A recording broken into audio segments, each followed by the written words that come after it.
Hey everyone, Patrick Spencer. I'm here with my co-host Tim Freestone. Tim, how are you doing this today? Good. How you doing, Bright Patrick? and sunny Monday. Yeah, it's nice. Hey, we have a real treat for today's Kitecast episode. We're joined by Dan Lohrmann, who's been a trailblazer, and I mean that, for several different decades when it comes to cybersecurity, among other things, as you're about to discover. I first met Dan when I was at Symantec, Dan, 15 years ago or something like that, when he was a CISO over at the state of Michigan, and they were undertaking some major IT innovation and transformation initiatives, and security played a critical role in all those different efforts.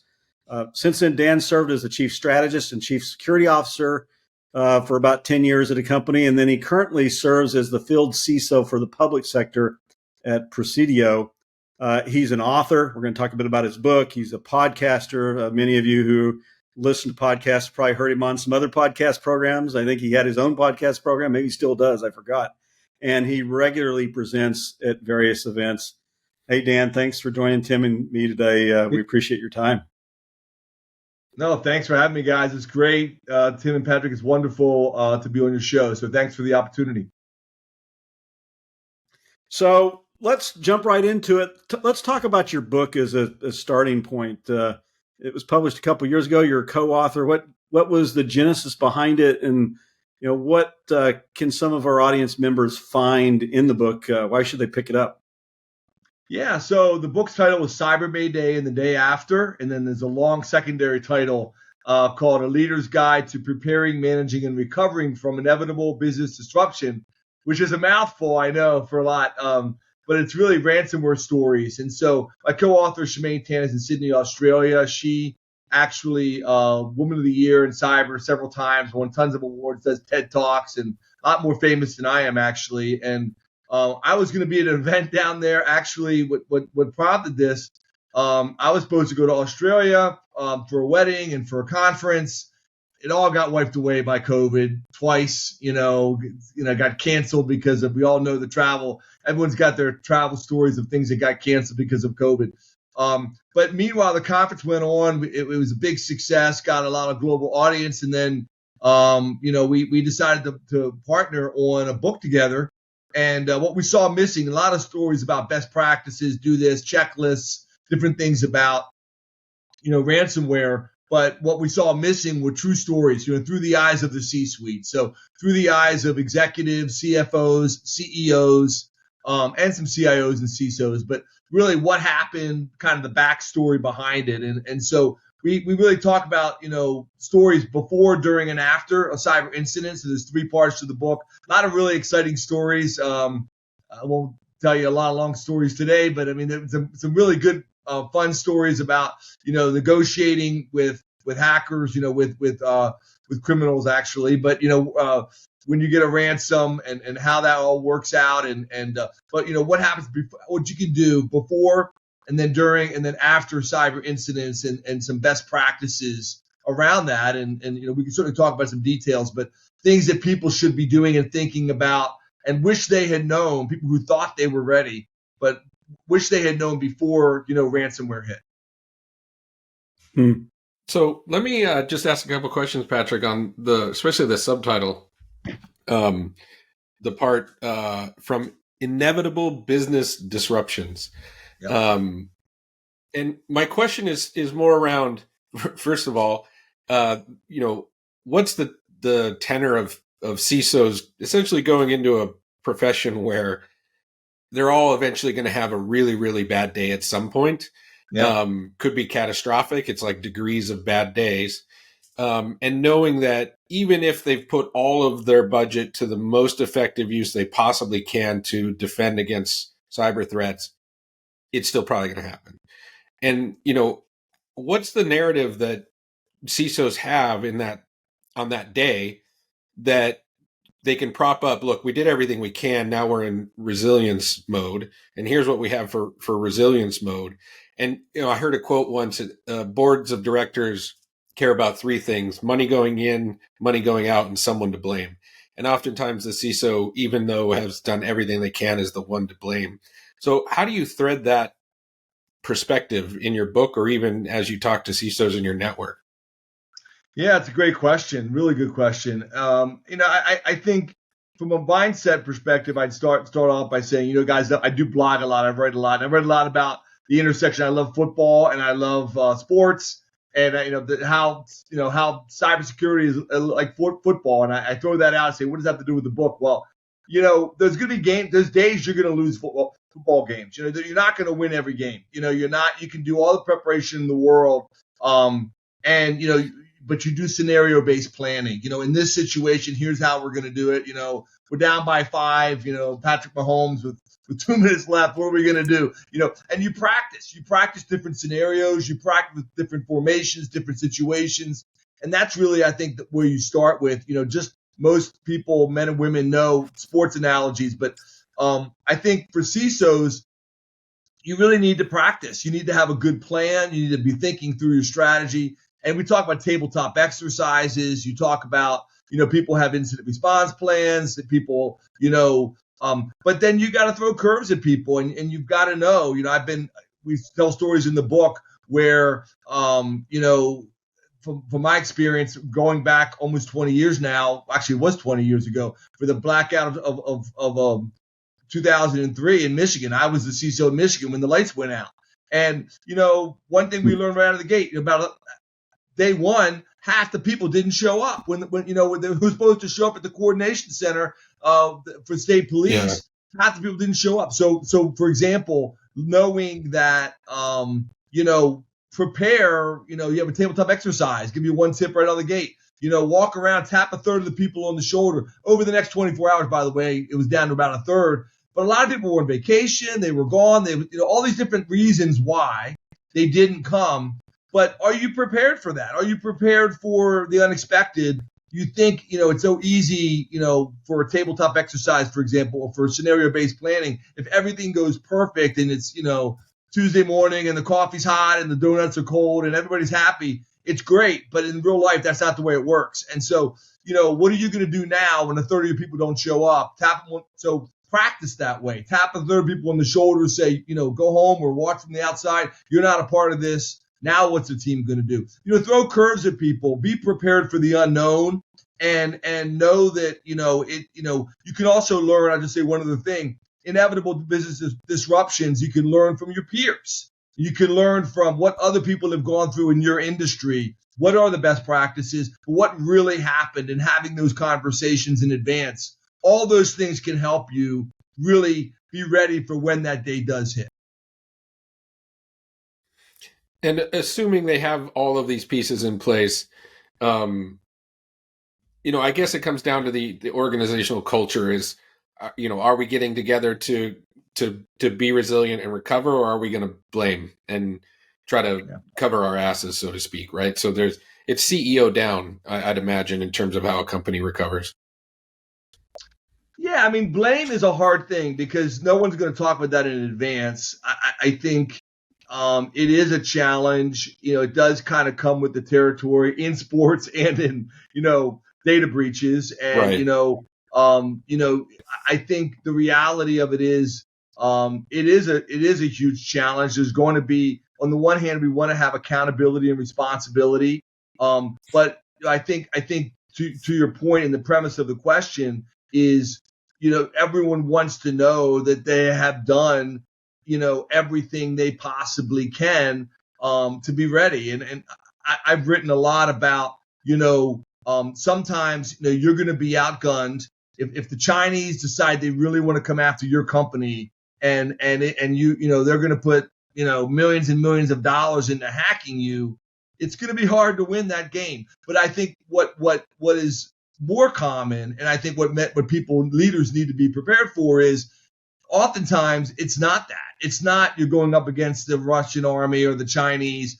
In many cases, you're just, you have to be better than the guy next door, right? You have to be, you're not doing the blocking and tackling and throwing and catching. You're not doing the 80, 90% of the things that need to be done. And you want to make sure that those things are really done. The due diligence is there.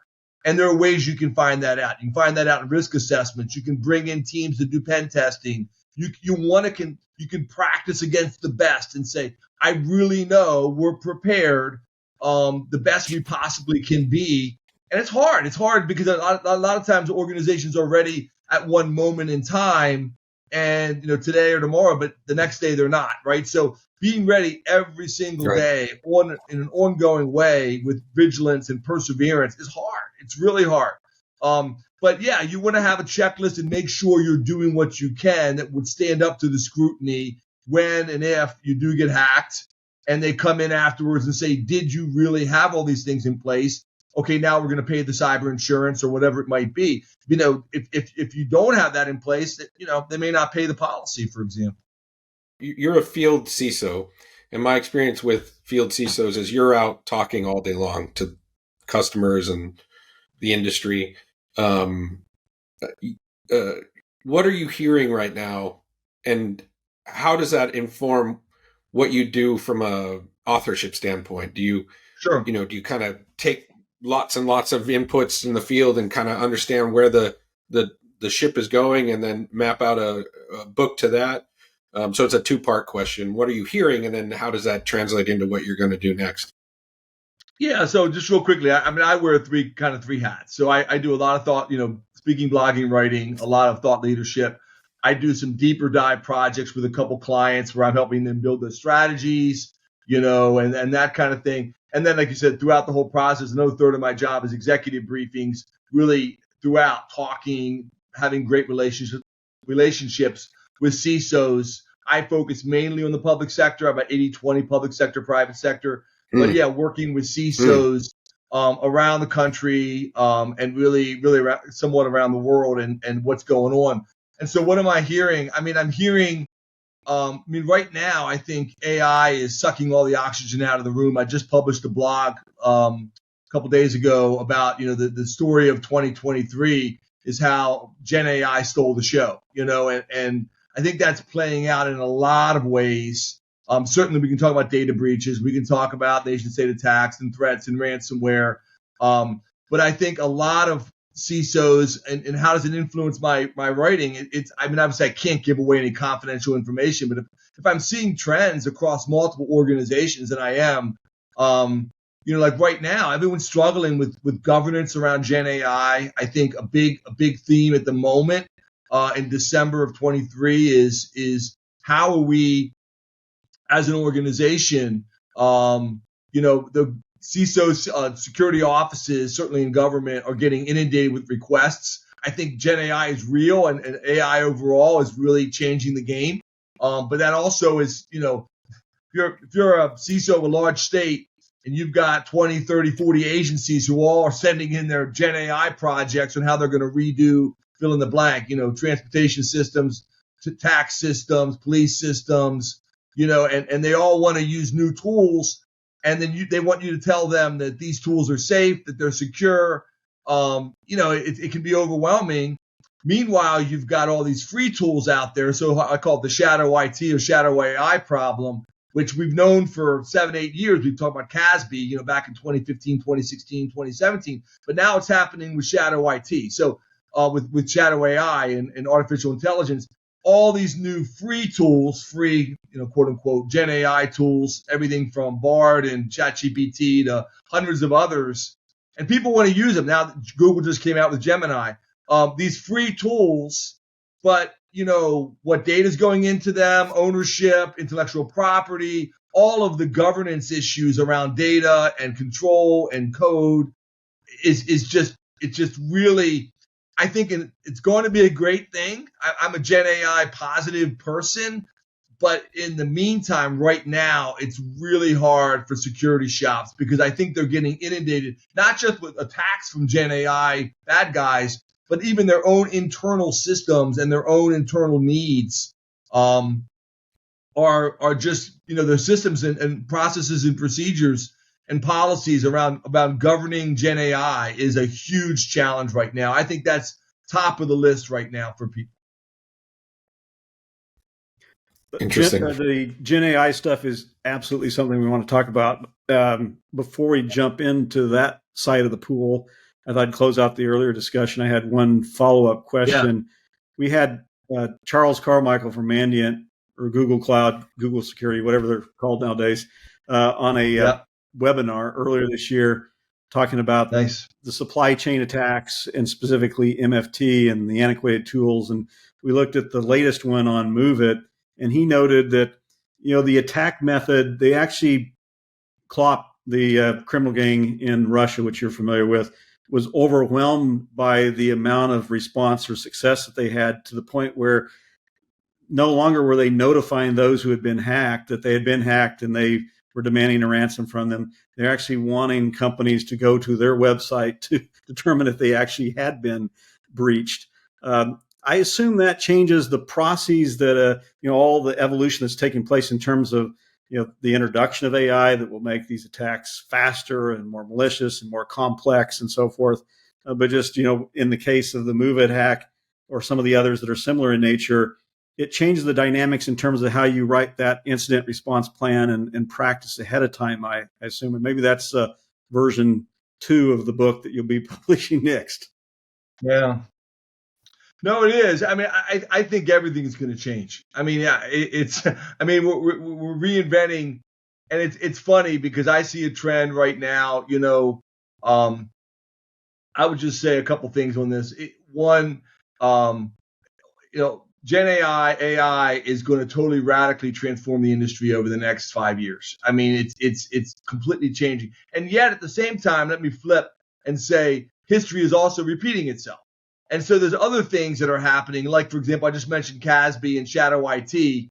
That was a problem we faced, 7, 8, 9 years ago. And now the same vendors, Netscope, Zscaler, a lot of vendors, but I'm not naming vendors, but a lot of different people are facing the same problems, new sets of challenges around that. But I think for CISOs, to your point, it's a constant learning challenge for all of us. And I won't go into the whole long story, but if anybody reading my blogs or know my background, they've probably heard the story already. How I almost got fired in 2004 for opposing Wi-Fi. I don't know if you guys want to hear that story or not. I can tell it again. I've told this story many times. It's a long story. A lot of reasons why. I was the NSA guy. I was against it. I had all these white papers saying. Have you guys heard the story, by the way? Do you know this story? No, I haven't heard it. You haven't. Okay. Let's go and tell the audience. They may not all be familiar with it. I'm going way off the script, but I came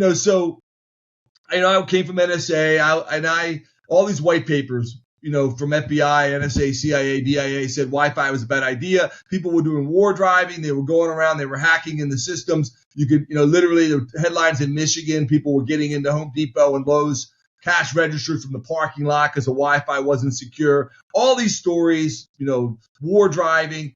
So I told my boss, who was Terry Takai at the time, who became CIO, was CIO in Michigan. She was CIO in California, would become CIO for U.S. Department of Defense, DOD. Very, very accomplished woman. She said, well, I want Wi-Fi in all of our state conference rooms. And I'm like, well, I'm against, we can't do this, not secure. I'm canceling this project. Well, Terry, literally in the middle of a government meeting, said, I want everyone to leave the room but Dan. They all get up and run out of the room. Terry comes down, looks me in the eye. And I mean, I was shocked, right? I had all these reasons why we shouldn't do this. And she's like, if that's your answer, you can't be the CISO in Michigan. And I'm like, Terry, let me explain. Dan, no, stop. I've read those white papers. I know the headlines. But I've been to Dow, Ford, Chrysler, and GM. They all have Wi-Fi in their conference rooms. What do they know that you don't know? I'm giving you 1 week to figure this out and come back with a plan, or I want your resignation. So for me, this was like a shocking moment as CISO in Michigan. I almost lost my job, right? I'm like, whoa, my team's like telling me not to do this. I mean, long story short, we did Wi-Fi. We put a plan together. We rolled it out. We put it in all of our state conference rooms. 2 years later, we win the award for top Wi-Fi in the nation for all 50 states. It was a huge success. We said, what is Dan telling me this 20-year-old story for? Well, guess what? The same thing became true for cloud. The same thing became true for bring your own device to work. Same thing became true for IoT, Internet of Things. Now it's true for AI, which is CISOs are known for saying what? The answer is no. What was the question? The answer, and so CISOs are known for no, we can't do that. The answer is no. You can't do Wi-Fi. You can't do cloud. You can't do IoT. You can't do BYOD. You can't do AI.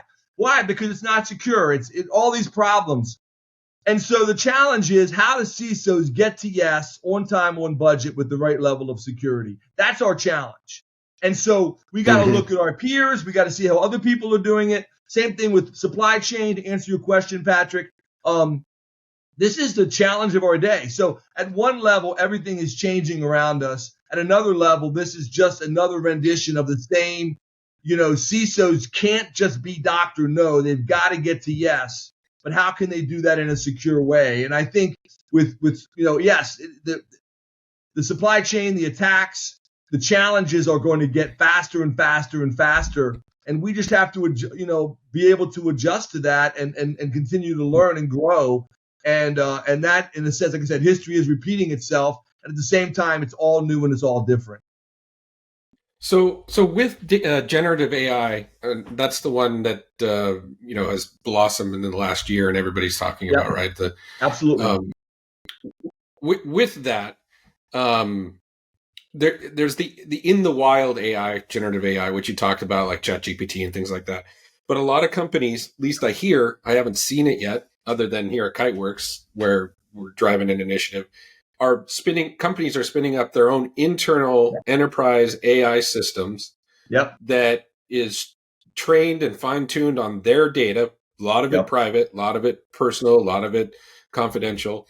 How are you hearing that they're ensuring, because at the end of the day, it comes down to the data layer. Can you control the data that goes into the machine, and can you control the data that goes out of the machine? And then can you track who did what in between the two, right? It's as simple as that. But applying that simple practice to these AI systems, what are you seeing people do tangibly? They're executing this security system in order to protect their enterprise AI, or is it too early? I mean, largely in the world that I'm working right now, I have a lot of anecdotal stuff like you guys mentioned, Tim, with Fortune 500 companies, Fortune 100 companies that are doing exactly that. I know of states, I'm not going to name names, that are piloting stuff. I haven't seen a lot of POs being cut to Microsoft or Google or OpenAI and others to actually do that yet. I think we're going to be there 24 and beyond, 25, 26. I think that's the goal. I think that is the answer is, you need your own data, your own control. If I can, ring around my state, my data, I control the inputs and the outputs and all of it. Like I said, I know number of governments that I'm working with that are in the testing phases now. They're doing pilots, proof of concepts, and they're just, and that's clearly what Google and Microsoft and others want you to do. I mean, they kind of almost like the free slice of chocolate is ChatGPT or Bard or Gemini. The fudge shop doesn't make money if all you do is eat the free samples. They got to get you to the full paid version of it, which is where this thing is going. It's just getting there is going to take time. And I think, as I said in my prediction report, I put a new prediction report out every December and for Government Technology Magazine in my blog. And, GenAI wasn't even on the top 10 list last December for 2023. It was not even there. Now it's like the top of everything for everybody's list. So it really, it wasn't like, we had $2 million in our budget identified for 23 to go buy GenAI tools. Nobody had that. Nobody that I talked to. Now, if you did it, they're rushing out and they're getting that money and they're building the budgets now and they're doing the proof of concepts. And I agree with your premise 100%, Tim. I think that's where we're going. And if I can control the data and I can control, all these examples being shown to governments around the country and the world about, totally redoing people, process, and technology around Medicare, Medicaid, taxes, road systems, you name it. I think it's going to revolutionize it. But I think these are very early days for that.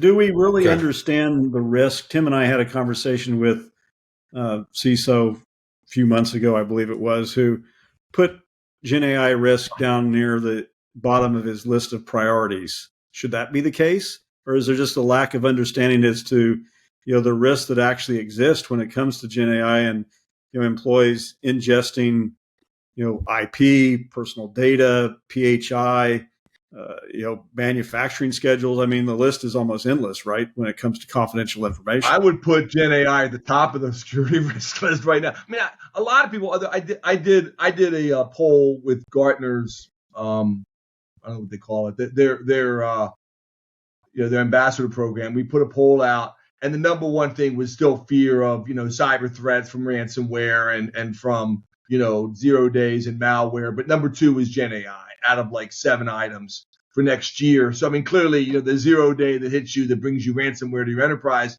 is probably still the top of the list. But I think the people that are saying the GenAI risk is low aren't doing GenAI, and or they don't have a governance in place. They don't know what they don't know. I'm sorry to say that, but that's just it's. So the first thing I say to CISOs around the country in the public and private sector, do you have visibility into what your staff is doing? Whether you have 100 staff or 100,000 staff, do you know what your end users are doing on your networks? Do you have any visibility into where they're going, what they're uploading? And you better care if they're uploading all your code and testing it out on some website. That's your intellectual property. That you better care about your data. You better care about bias and all of these things. And then even the outputs, do you control that intellectual property? Can you use that as an output if it's from a free, site, from a free website? I still think my view today, right now in December 23, the biggest risk from GenAI is all the free apps that all your staff are using right now all over the world. That's, to me, the shadow IT issue is not getting enough attention, and CISOs don't understand even what's happening. And so how you're going to govern that, how you're going to manage that, and not just say no, you can't do it, because unfortunately that's going to get you fired as well. So, how do you manage it? How do you govern it? How do you control it? And then getting towards what Tim just mentioned a few minutes ago, which is towards an enterprise version where we control the data, we control the perimeter, we own the intellectual property. We like the licensing agreement that we have with Google or Microsoft or whoever it is, and our lawyers agree that this is all legal, et cetera, et cetera, et cetera. That, to me, is the big challenge and the risk in December 23. Good. Interesting. I could talk, honestly, for 10 hours just on this one specific topic, and have, because I actually, yes, it's a security issue, and enterprises can. I mean, guys, feel free to disagree. That's what gets your audience excited. I'm sure there are people out there that disagree. I agree. I agree with you.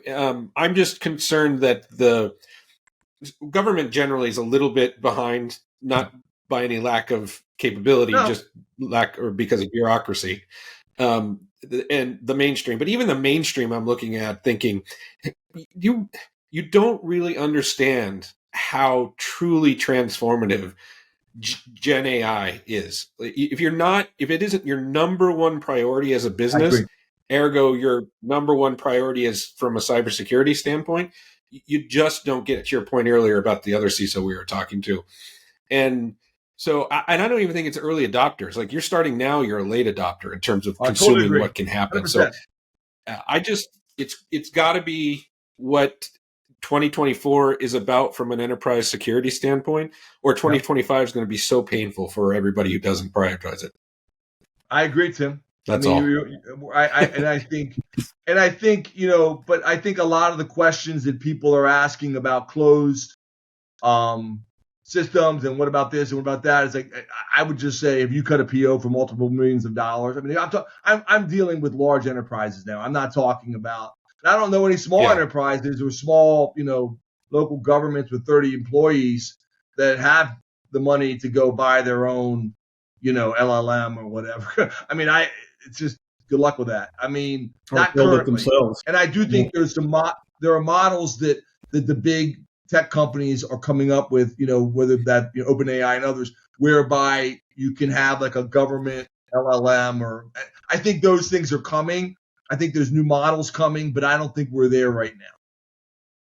Well, I have one more question for you, Dan, on the AI front, what opportunities exist, and how successful do you think we will be in terms of regulating AI and the risk associated with it? Yeah, I mean, not very, in my opinion. I mean, I think Next question. That's our thoughts. I think we do. I think we will try, and I agree with Elon Musk and others that it's needed, and we need guardrails. I think that there's a number of different moving parts. We've talked about we need a GDPR in the United States, and we can't get Congress to agree on that. Again, I work a lot in the state and local federal, state, and local government markets, and we've been talking about one privacy law in the United States since GDPR came out, right? And that still hasn't happened, and I don't have a lot of hope it's going to happen in 24 because of an election year and the politics. Just on any range of issues, can't agree on the border. We can't agree on funding for different Ukraine or Israel. I mean, all those different issues are out there. And so I think the politics of it, although I think generally cybersecurity does tend to be a bipartisan issue that no one wants to get hacked. I think the challenge of agreeing to regulation on this is difficult. And so, clearly the EU has come out with regulations around AI, which are much more stringent than ours. And I think the challenge there, of course, is a lot of the companies are pushing back on that and saying it's too much and it's going to stifle innovation, et cetera. So I guess I just, some people also say regulation is for the people that are playing by the rules and the bad guys aren't playing by the rules. And so I think the challenge around that is going to be huge. And I really, I think we're going to have regulation. I think it's going to come. I'm not real optimistic that it's going to be effective. Yeah. A lot of times I think it can be useful in terms of helping people understand where to think and what to think about in the least, the regulations, people being corporate leaders and CISOs and things like that. But, actually applying them, managing to them, I'm glad I'm not on that committee. Let's just put it that way. Yeah, it's a challenge. I mean, listen, I'm not saying I'm against regulation. I think we absolutely need, as people have said, this is, it's been, you've heard all the quotes, guys. You're really smart. I mean, it's been compared to,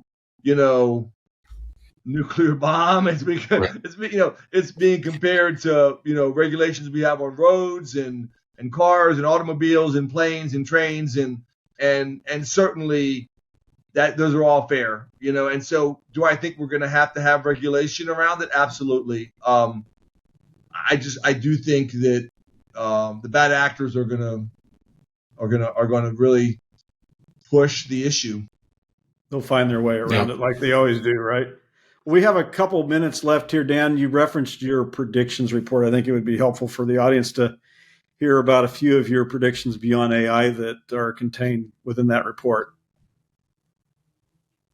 Yeah, no, it's coming out this soon here, and just so people understand, these are Dan Lohrmann's predictions. What I do every year, I started doing this just over a decade ago, is I started realizing that a lot of the vendors out there were putting out amazing reports that certain organizations, which, again, I like Gartner and Forrester and a lot of them, but they charge a lot of money to get their reports and their predictions, and there's a lot of other great companies out there that do a great job. And I'd often say that it's worth the money, but, many companies going back, you mentioned Symantec, Patrick, way back when, but Symantec and McAfee, but now even, all the going down the list, Trend Micro, WatchGuard, Google Cloud, all these vendors come out with these really comprehensive reports. And it's not just kind of like wishing in the wind and sticking your finger up and saying, predicting the weather. I mean, a lot of research goes into these trends, what they're seeing out there globally. Reports can be very comprehensive. Some of these reports are 15, 20, 30, 40, 50 pages, which are like free white papers on very in-depth views on these topics. And so what I've done is I started putting together, what are the top reports, based on research. And again, we're predicting the future. So you can't necessarily know who's going to be right. Sometimes the the novice is right and the expert is wrong. But what are the trends across industry, across vendors? What are people saying are coming next? And like I said, last year, we didn't have anybody predicting GenAI was going to be top of the priority list, and this was the year of GenAI, in my view, in the cyber industry. So certainly things could be coming. Things like around quantum computing and encryption could hit. There's lots of things around that. A lot of discussion around space vehicles and attacks. A lot around the wars that we're facing in Ukraine and Israel and around the world. The challenges with that. But the report really kind of ranks and lists a lot of, points you to a lot of great reports that are out there and the predictions that people are making. And it's called this year's going to be the top 24 security predictions for 2024. Every year that goes up one. Next year will be 25. It's fascinating. The numbers keep going up. And I just encourage readers that, that's more important than any individual prediction. Read the reports, learn from them. These are free. That literally, I know tens of thousands and hundreds of thousands of dollars are poured into this research. It's available. I do it every year because I love to learn about what's coming. Sometimes they're wrong. Sometimes it's not the next year. Sometimes it's 2 years out, 3 years out. Sometimes sometimes they totally blow it. Other times, it's amazing though how they miss things. Like I said, nobody was predicting this GenAI, ChatGPT going crazy like it did a year ago. So I do think we can learn a lot, we can grow. And as security, one thing I've seen, people, I've had different over the years, people say to me, this is a waste of time, it's a waste of money, why are we doing this? And yet people have been making predictions for thousands of years, and it's not going away anytime soon. So get on board the train. I mean, it's this. People will keep predicting the new year. There's a fascination with predictions in our country and around the world, and there's a lot of really great reports that you can read and learn from. So I just encourage people to read your report, other people's reports, read the predictions, and even if you disagree, that's fine. But you'll learn through the process, and that's why I go through this every year, and I really publish it at Lohrmann on Cybersecurity at govtech.com. That's great. Awesome. I'm sure our audience, they will definitely want to check that out. Now, your background, should they just go to LinkedIn to engage with you, Dan, or what's the best way to get in touch with you? Sure. That's absolutely, you can. Just real quickly, I was in NSA. I was in England with Lockheed and Mantech in the 90s, and then 17 years in Michigan government. And a lot of different roles, as you mentioned, in the private sector now with Presidio and Field CISO. But happy to engage with people on LinkedIn. Please reach out, connect with me. And also you can, again, at GovCSO and Twitter or X now. I'm out on that platform as well. Dan was a CISO before it was cool being a CISO. Dan, it's always great to talk to you. It's been a ride. It's been a ride. And I was the first state government CISO of all 50 states back in 2002. Oh, so wow. It's been 21 years I became a CISO. So I think there were some private sector ones before me and maybe even a Fed or two. But in the state government world, that was kind of groundbreaking at the time. And I became the Michigan Chief Security Officer and Chief Technology Officer in Michigan as well. I remember that. Well, we got to make sure that much time doesn't pass before you and I speak again. It is a pleasure to reconnect with you, and we appreciate your time today. Yeah, thank you so much for having me, guys. And I'll make sure I link to this, and also make sure you link to your predictions for 24. Awesome. That'd be great. Thanks. Well, for our audience members, you can check out other Kitecast episodes at kiteworks.com/Kitecast. Thanks for joining us today.